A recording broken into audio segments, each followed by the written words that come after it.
Con este proyecto de máquina lo que estamos intentando conseguir es que el cliente tenga el mínimo tiempo posible la máquina parada.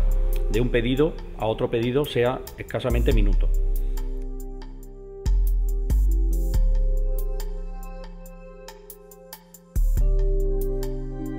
La primera ventaja tendría el cambio rápido de camisa.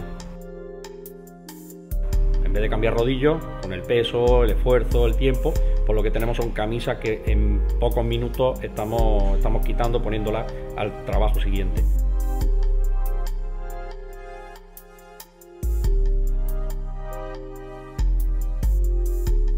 La segunda ventaja tenemos la rasqueta magnética, que nos permite hacer una limpieza de rasqueta y un cambio de cuchilla muy rápidamente.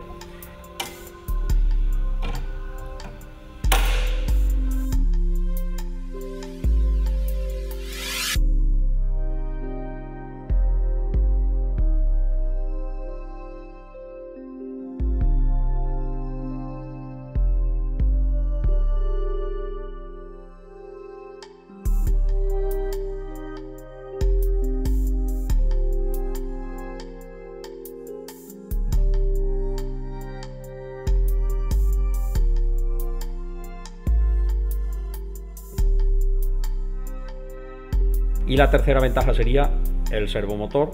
Apretando simplemente un botón se nos sincronicen todos los colores y el primer metro prácticamente ya sea bueno.